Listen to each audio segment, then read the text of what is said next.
Capítulo 5. Decifrando Homer Simpson. Quem não conhece Homer Simpson, o pai de família mais atrapalhado da história? Ele deixa para trás candidatos como Fred Flintstone, George Jetson e Peter Griffin, da animação Family Guy. Não sei ao certo o que Matt Groening tinha na cabeça quando rascunhou os primeiros traços de um pai de família que era o oposto de tudo que se tem por politicamente correto. O fato é que ele conseguiu emplacar um fictício idiota, fã de cerveja e comedor de donuts como personalidade do ano. A revista americana Entertainment Weekly declarou ser Homer Simpson o maior personagem de ficção das últimas décadas. Apesar de todas as suas debilidades mentais, Homer desbancou até mesmo o bruxo adolescente Harry Potter, que desde 1997 vendeu mais de 450 milhões de exemplares em todo o mundo, sendo 3 milhões apenas no Brasil. Fico me perguntando até que ponto Homer Simpson é apenas um desenho ou uma caricatura histórica de todos nós. Não seriam seus gestos uma forma cômica de retratar de modo real a própria sociedade moderna? Não é por menos que até a linguagem que ele usa passou a fazer parte oficial do idioma inglês. D.O. é uma interjeição que Homer usa quando fica irritado ao perceber que cometeu um erro ou que algo ruim aconteceu. Ele já se expressou assim em vários episódios. Por isso, em 1988 o Oxford English Dictionary, o dicionário de inglês mais conceituado do mundo, reconheceu a popularidade da expressão ao ponto de incluí-la em sua lista de vocábulos. D.O. agora faz parte da língua inglesa e significa expressão de frustração quando se percebe que as coisas deram errado ou não aconteceram como planejado, ou ainda que alguém acabou de fazer ou dizer algo estúpido. Ora, se a pré-modernidade foi a era da fé, a modernidade a era da razão, não seria a pós-modernidade a era do D.O.? Afinal de contas, eu queria estar errado, mas sinto que vivo muitas vezes numa época em que a cultura inútil e o besteirol reinam soberanos por todos os lados. O mais irônico é como perdemos valores cognitivos básicos como compreensão do que se lê, poder de interpretação e noção de respeito próprio.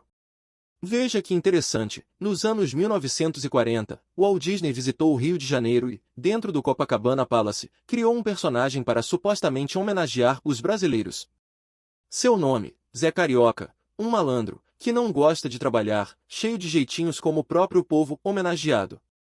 Sinceramente não sei que homenagem é essa que só enaltece defeitos do sujeito. Mas o fato é que o brasileiro se sentiu lisonjeado com a homenagem prestada pelo empresário americano. O tempo passou e hoje vejo uma revanche não planejada, quando Matt Groening cria uma paródia dos americanos bem pior que o simplório Zé Carioca dos brasileiros. E os estadunidenses, de alguma maneira, não se importaram ou até pareceram gostar da homenagem, pois riram muito com ela. Nem se deram conta de que Homer é mais um alerta que uma menção honrosa. É o retrato de uma sociedade moral e intelectualmente falida. Sei que também existe bondade no velho Homer. Ele tem um emprego para sustentar sua família, ama loucamente sua mulher e se esforça para ser um bom pai, embora nunca se lembre do nome da Meg, a caçula dos herdeiros. O ponto não é este. Não posso deixar que a filosofia do "nem tudo está perdido" me impeça de buscar melhorias e correções. Um obeso com arteriosclerose não vai deixar de ter uma doença só porque é um cara legal. Suas virtudes não compensarão seu descontrole alimentar. Ou ele muda de hábitos ou deixará uma esposa viúva e filhos sem pai. No caso do Homer, e de boa parte da sociedade, a ideia que passa é que os defeitos não são para serem corrigidos. Fazem parte do enredo. Se tirarmos os vícios, atrapalhadas e tudo mais que, embora engraçado, seja condenável, os Simpsons perderão a graça e, com eles, a nossa própria história. Dados que assustam. Em 1987 foi publicado um polêmico livro nos Estados Unidos que até hoje é tema de um intenso debate na educação daquele país. O título traduzido para o português seria Instrução Cultural, o que cada americano precisa saber. Nele, o autor, Deish chega à polêmica conclusão de que uma grande parte dos alunos estadunidenses não teriam um background cultural mínimo para entender com profundidade nem a primeira página de um jornal. Isso é muito sério. De fato, várias pesquisas parecem confirmar esta afirmação. Uma delas, a lista mais de 7, Modo de Pensar, realizada anualmente pelo Beloit College de Wisconsin, revelou dados aterradores. Somente para constar, a maioria dos americanos que está prestes a entrar na universidade não consegue escrever em letra cursiva, acham que o e-mail é lento demais, que Beethoven é um cachorro e Michelangelo, um vírus de computador, ou uma das tartarugas ninja. Para os estudantes que se formaram em 2014, a Checoslováquia e a Iugoslávia nunca existiram, a Alemanha nunca foi um país dividido, e para a maioria dos que nasceram depois de 1980, João Paulo II, que assumiu o pontificado em 1978 e morreu em 2008, teria sido o primeiro papa da história. Em outra pesquisa realizada em Fullerton, Califórnia, mais da metade dos alunos não sabia quem foi Alexander Hamilton, mesmo com sua foto aparecendo na nota de $10.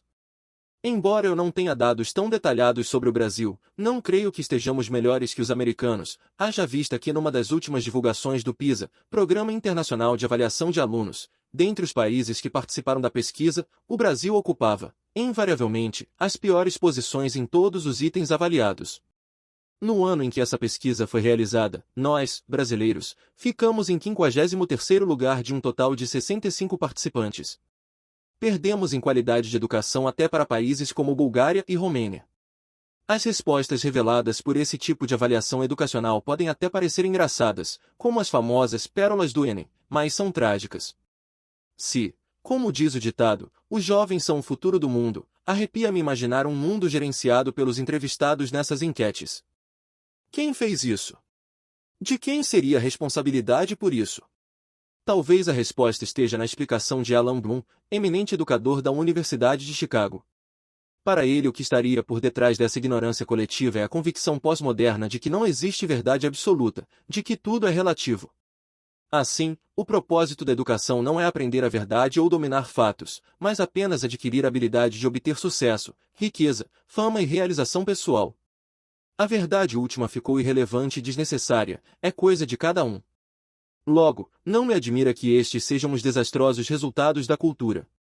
Afinal de contas, como estabelecer o que é certo e errado num currículo? Como estabelecer o que os alunos devem aprender? Como saber que o que aprendem hoje não será desmentido ou atualizado amanhã?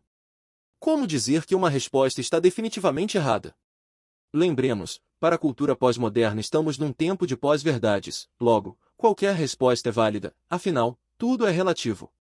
A ordem do dia é moldar os discursos às hermenêuticas de Nietzsche e Foucault, segundo as quais não há fatos, somente versões. Em 2016, a Oxford Dictionaries, departamento da Universidade de Oxford responsável pela elaboração de dicionários, elegeu o vocábulo pós-verdade como a palavra do ano na língua inglesa. Saber versus conhecer. Existe, porém, um dado aparentemente conflitante com o que foi dito anteriormente, que no fim corrobora com o que foi dito e piora o quadro que já era bastante ruim. Os jovens de hoje não são ignorantes. Eles sabem muito. Nunca houve uma época com tanta informação disponível e franqueada a praticamente todo mundo que esteja sob a tutela da tecnologia. Um amigo que trabalha com índios no Amazonas mencionou tribos no meio da mata navegando na internet, usando antena parabólica, tudo alimentado por gerador de energia.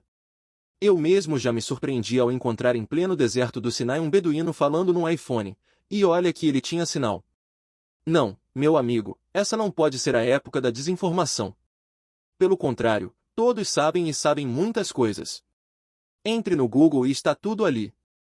O problema é que as pessoas sabem, mas não conhecem. Afinal de contas, saber e conhecer não são sinônimos perfeitos. Excesso de informação não implica necessariamente conhecimento adquirido. Estamos falando de funções cognitivas relacionadas, porém distintas. Conhecimento é quando você reage ao dado recebido, concordando ou discordando dele, e sabe o que fazer com o seu conteúdo, relacionando-o a outros saberes. Já a informação é o recebimento passivo, sem o exercício da reflexão, decisão e consciência. Você tem o dado, mas não sabe o que fazer com ele nem no sentido prático, quanto mais no sentido ético. Por isso, costumo dizer para meus alunos que em sala de aula eles capturam o conteúdo, mas não significa que o aprenderam. Isso dependerá do que farão com aquela informação ao deixar a sala de aula. Por exemplo, o carro para na estrada e o motorista fica parado olhando para o motor em pane. Por não saber o que fazer, podemos dizer que ele tem informações sobre o motor, mas nenhum conhecimento a respeito dele. Aí vem o mecânico e conserta o motor, esse sim tem conhecimento acerca dele.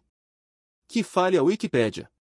A Wikipédia é um desses fenômenos sociais gigantescos que geram amor e ódio dos pesquisadores. Há professores que têm um ataque de nervos se o aluno colocar algo retirado dela, enquanto outros não parecem se importar muito. O fato é que a Wikipédia se tornou um caminho sem volta. Somente em 2013 ela tinha mais de 10 milhões de artigos em mais de 200 línguas que, se impressos, dariam uma série de mais de 1.800 volumes com 1.000 páginas cada.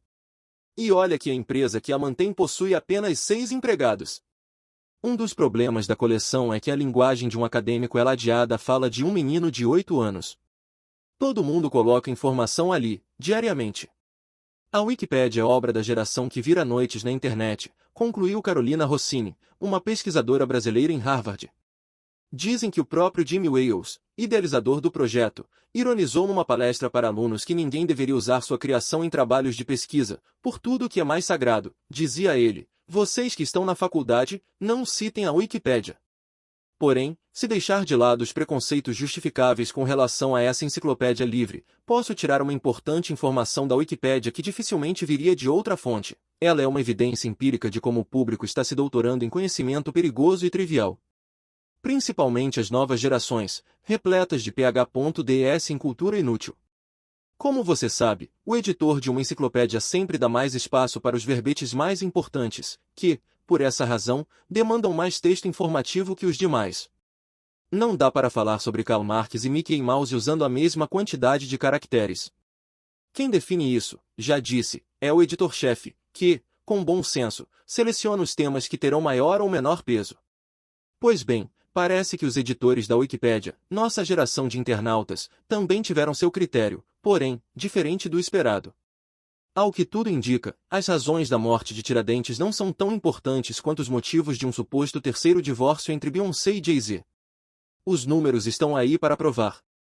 Uma comparação feita pelo jornalista Marcelo Zorzanelli entre o tamanho de artigos, em número de caracteres, sobre ícones da cultura pop e temas importantes do conhecimento humano revela diferenças intoleráveis. Renascentismo, 16.000, Pokémon, 47.000, Homo sapiens, 10.000, Super-Homem, 27.000, Tiranossauro Rex, 13.000, Yoshi, 16.000. Apóstolos de Cristo, 7,5 mil, Paquitas da Xuxa, 12.000, Deus, 9,5 mil, Jogador Romário, 21 mil. Há garotinhos na comunidade que não estão frequentando a escola, mas sabem montar e desmontar um fuzil com a precisão de um fuzileiro naval, manipulam uma droga com a maestria de um químico da Polícia Civil. Enquanto isso, na sala de aula, há muitos que não sabem nada de história do Brasil, mas conhecem tudo sobre o seriado Game of Thrones. E olha que nem entrei em assuntos polêmicos como pornografia, pedofilia e recrutamento para o terrorismo. Aqui já não falo mais da Wikipédia, mas da internet de um modo geral. Percebeu aonde quero chegar? Estamos formando uma geração de Simpsons da vida real. Como dizia Humberto Eco, a TV já havia colocado o idiota da aldeia em um patamar no qual ele se sentia superior. O drama da internet é que ela promoveu o idiota da aldeia a portador da verdade. A dificuldade do professor, pai, adulto de hoje não é apenas inserir bons conteúdos na cabeça do jovem, aluno e filho. É preciso primeiramente liberar espaço, esvaziar o lixo que está tomando precioso espaço cognitivo, e isso dá muito trabalho. Se compararmos a mente a uma casa e o que se ensina a um decorador de ambientes, posso dizer que o desafio pedagógico moderno não é mobiliar ou remobiliar uma sala como faz o designer de interiores num ambiente normal. É retirar o lixo do ambiente, diante de um proprietário acumulador que, semelhante aos acumuladores de verdade, resiste à saída daquele monte de entulho perigoso e sem serventia. O pior é que o mesmo lixo mental que está na cabeça de grande parte da nova geração produz, por consequência, comportamentos doentios. Por isso vemos notícias tão absurdas de jovens se envolvendo com drogas, criminalidade, pedofilia, e toda a sorte de delinquências sociais que tiram o sono de qualquer pai consciente. Somos uma geração de Barts educados por uma geração de Homers.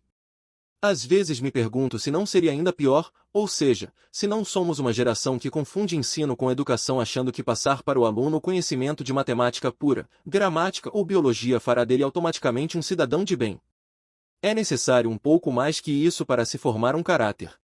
O aluno pode até sair da faculdade sabendo resolver qual a raiz quadrada de x. Mas o que ele responderia diante da questão a seguir?